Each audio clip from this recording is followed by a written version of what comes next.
Hi, I'm Amy Henshin, a 4-H youth development educator with the University of Illinois Extension. DuPage Keene and Kendall County 4-H wants you to make delicious creations, all while learning about the science of baking in our bread making challenge. Did you know that a lot of the yummy treats that we enjoy, like donuts, cakes, and pie, all rely on science to work? Baking uses specific ingredients in a specific way to channel chemical reactions that result in delicious treats. We're going to have the opportunity in our bread making challenge to make banana bread or bread in a bag. But before we get started, we're going to learn a little bit more about bread and the science behind these delicious things. Bread comes in many different forms, but basically involves cooking grains that are ground and sifted, what we call flour, and water. The most popular type of grain used in bread making is wheat. The regular flour on the shelves at your local grocery store is typically wheat flour. It is made by grinding and sifting parts of the kernels from the wheat plant. Usually, when other grains are used in bread making, such as barley, oats, or rye, they are mixed with some wheat flour. Though flatbreads exist, many breads are raised breads. These rely on interactions between the flour and substances known as leaveners. The word leaven comes from the Latin word levare, a word that means lift up, to make light and rise. The most common leaveners used in breads are baking powder or soda and yeast. Baking powder and soda are fast-acting leaveners. They cause chemical reactions that produce carbon dioxide, which inflates the dough or batter. These leaveners are typically used in quick breads and biscuits. Yeast is used as a leavener for more traditional breads because it works slower than baking powder and soda. Yeast is a live, single-celled fungus.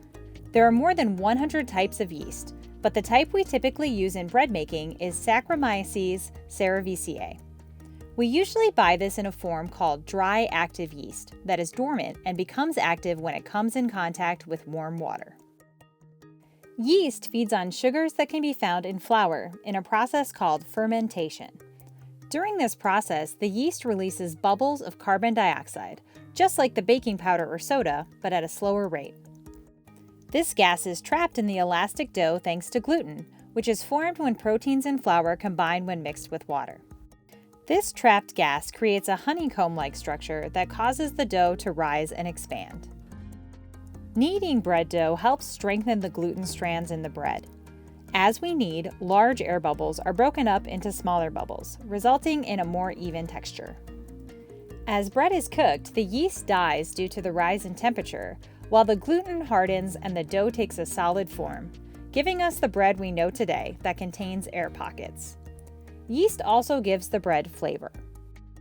In our bread making challenge, you can make a quick bread, banana bread, using baking soda as a leavener, or bread in a bag, using yeast as a leavener.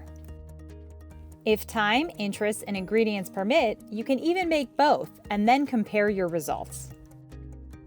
We strongly encourage you to consider making this baking project a family affair. By doing this challenge, your family can learn from each other and spend quality time together in the kitchen. Throughout the process, it's important to remember that baking is about love and science. Many of the ingredients and the reactions that take place are sensitive to factors like temperature, handling, and storage practices. Because of this, if you don't follow the directions on the ingredients and in the recipe to a T, you may get unpredictable results. Sometimes that means your baked good might not look quite right, or have the perfect texture, but many times it will still taste okay. Baking is a great way to practice troubleshooting. If your baked good doesn't turn out quite right, review the recipes or check out some tip sheets online to figure out what might have gone wrong so you can try to improve your results on your next bake. To get started with our bread making challenge, you can download the challenge document on our website, go.illinois.edu/STEM4HDKK. The document contains links to resources that can assist you with your bake. You can also check out video tutorials for both recipes to help you learn more about each type of bread and increase your chances of a successful bake. Have fun in the kitchen!